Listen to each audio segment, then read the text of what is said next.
So we're continuing with the acid and base lecture videos here. So this is part 2 of 1.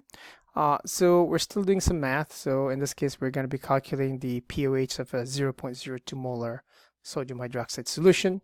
So again, anytime you see molarity, either molarity of an acid or molarity of a base, please realize that you're starting here for if you're given a molarity of an acid like previously, or here if you're given the molarity of a base, which is in this case. So again, you're going from hydroxide to pOH. So therefore, you're going to be doing this math, which is the negative log of the hydroxide ion concentration, and that pOH equals 1.7. All right. Again, this should make sense to you, right? So the pH, okay, not pOH, of a basic solution is going to be greater than 7. Now, this is pOH. If the pH is below 7, the pOH is below 7, what is the pH? It's going to be above 7. So because again, there's an inverse relationship between pOH and pH. When the pOH is below 7, the pH is above 7. When the pH is below 7, the pOH is above 7. All right? So moving on, what is the pH of a 0.1 molar sulfuric acid solution? Now, just to give you a caveat for this one, all of this math that we're performing right now is based upon strong acids and strong bases. Strong acids and bases, there's a list in your exam reference sheet.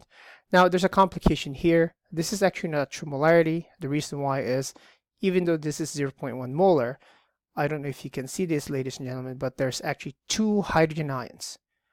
So you actually need to calculate normality. And normality is you just multiply the molarity by the number of hydrogen, in this case, or hydroxide ions if it actually happens to be the strong base.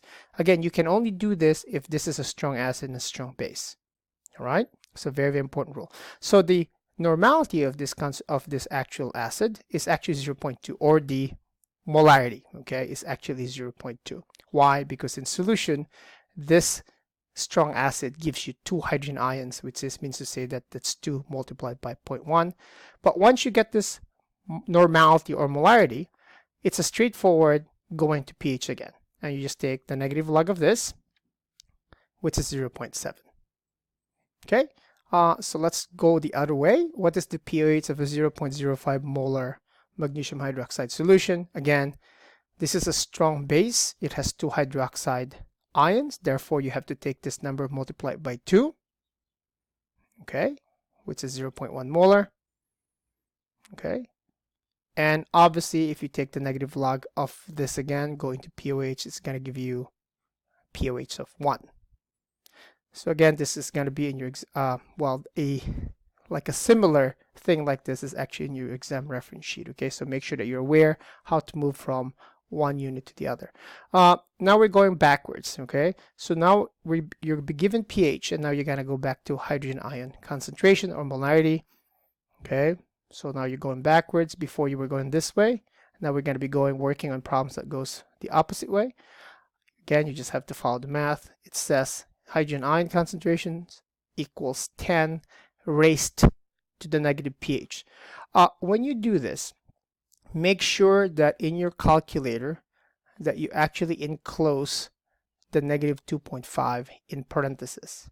Okay, so if we do the math, which is indicated by going up this way, the hydrogen ion concentration is 0.0032.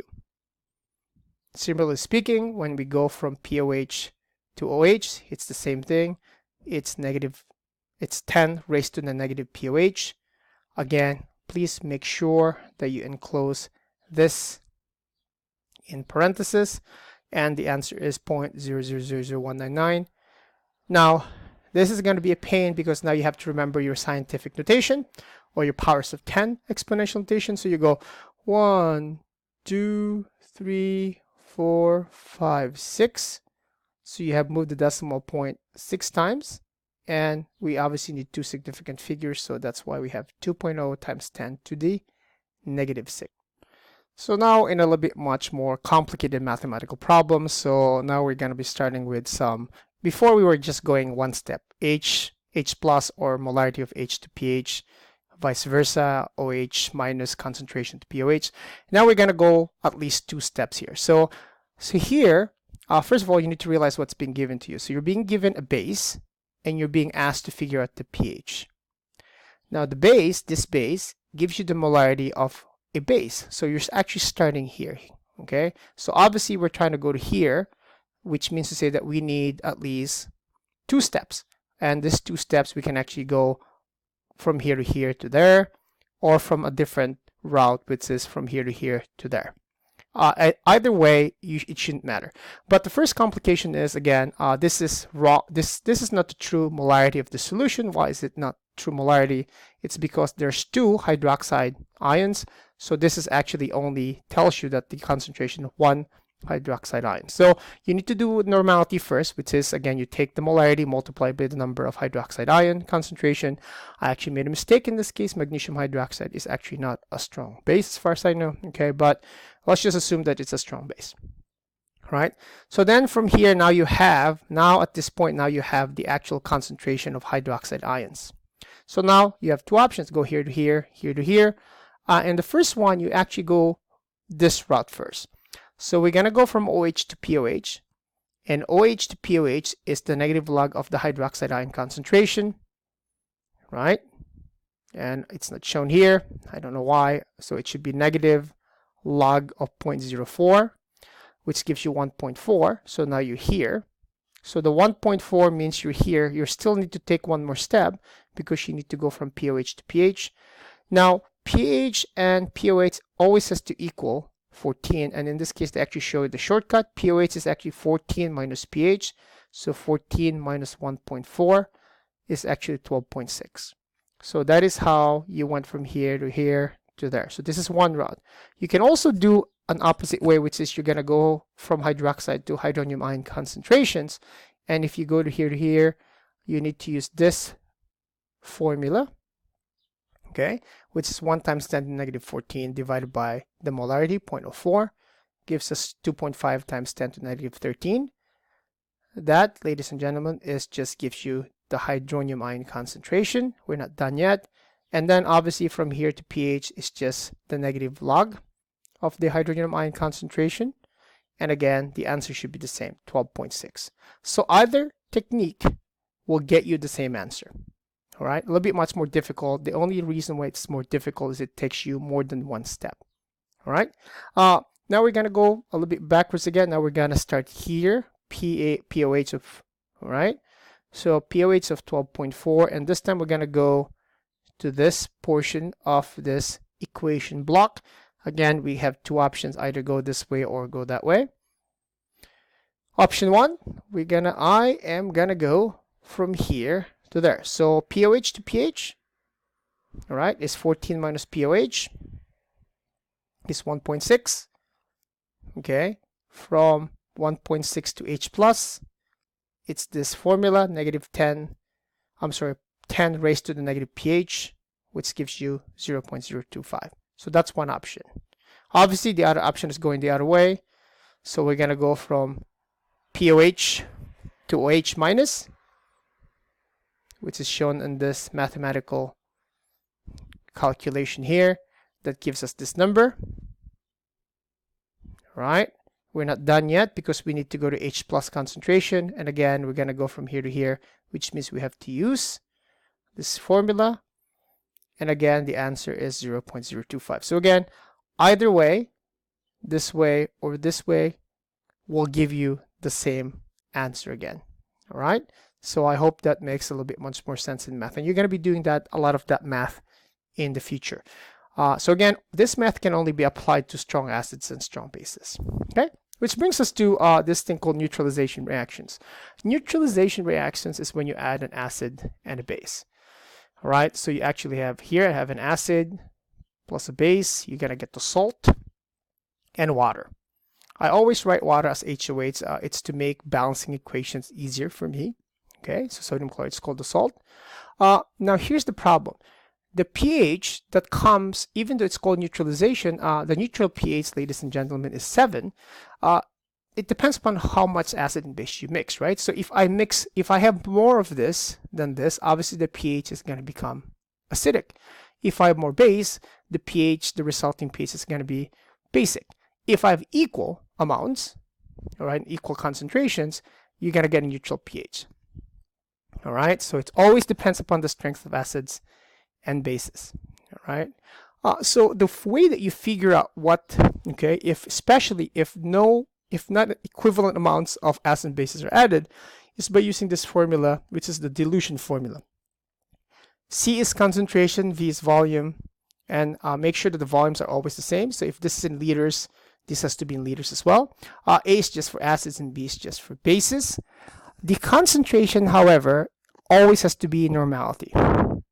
So remember, normality is we take the molarity multiplied by the number of hydrogen ions or multiplied by the number of hydroxide ions. And again, the only time that you can use molarity, folks, is when you actually have strong acids and strong bases. Okay, and we're going to be talking about weak acid and weak bases soon. So here's an example, and this is the only example that you're probably going to get, is I'm going to mix 20 mils times 0.1 molar hydrochloric acid, 20 mils times 0.1 molar barium hydroxide. Is the resulting solution acidic, meaning below 7, basic above 7, or neutral, which is equal to 7? So the way you do this is, again, this is shown. This is the acid side, and this is the base side. 20 times 0.1, right? I hope this makes sense, is 2. 20 times 0.2. Now, you might be asking, Abner, I see 0.1. Again, this is normality. You have to do normality here. The reason why this is 0.2 is because there are 2 hydroxide ions. So you need to multiply the molarity by the number of hydroxide ions. Since the basic side is greater, the solution is basic, which means the pH is above 7 or the pH is less than 7. You also need to understand that also means to say, obviously, in a basic solution, you're going to have more hydroxide ion, which is actually shown here, than hydronium ion concentration. So if I do this, I'll have the actual H is less than hydroxide ion concentration. All right? I hope that makes sense. So, which brings us to, how do we predict the acidity and basicity of salts? And again, salts are the products of a neutralization reaction, which is when you mix acids and bases together. Now, in this case, we're going to be talking about when we mix equimolar concentration, meaning to say that it's a balanced chemical equation, the acids and base, so you mix equal amounts of acids and bases of equal strengths, okay? So the salt that results from a strong acid and base is neutral. So if it's a strong acid and a strong base, the pH should be neutral. So in this case, calcium bromide is a neutral salt. How do I know this? The way you do this is you take OH and you plug it to calcium, right? You attach it to the positive ion and you charge balance. The charge of calcium is 2+, the charge of hydroxide is -1. You crisscross just like you've done before, and that's calcium hydroxide. And again, calcium hydroxide is a strong base based on your strong base list. If I add hydrogen ion to the negative ion, which is bromide, hydrogen has a charge of +1, bromine has a charge of -1, equal charges, no subscripts, hydrobromic acid, strong acid. So in this case, this salt is the combination between a strong base and a strong acid. So therefore, this is a neutral salt, okay, which is shown in this balanced chemical equation. Now, you might be saying, Abner, before we've mixed some unequal things, you need to understand that even though this is twice as many hydroxide ions, I want you guys to look at the coefficient in front of the hydrobromic acid. There's 2 of them. This is why the resulting salt is actually neutral. So similarly speaking, if you mix a strong acid and a weak base, you should have an acidic salt because, again, the acid is stronger in this case. Now, why is an aluminum chloride an acidic salt? It comes from aluminum hydroxide. If I add OH to aluminum, and a strong acid, hydrochloric acid, which means if I add hydrogen to the chlorine ion. So AlOH3 is a weak base and hydrochloric acid is a strong acid. Therefore, this salt is going to have a pH of less than 7. All right, which is shown in this balanced chemical equation again. And then obviously the end is what the salt that results from a weak acid and strong base is basic. Obviously the basic is strong. Here I am showing you the reverse way, which means I'm going to show you the balanced chemical equation first. Barium phosphate has a pH above 7. Why? It's a combination of a weak acid and a strong base. And again, the list of strong acids and bases.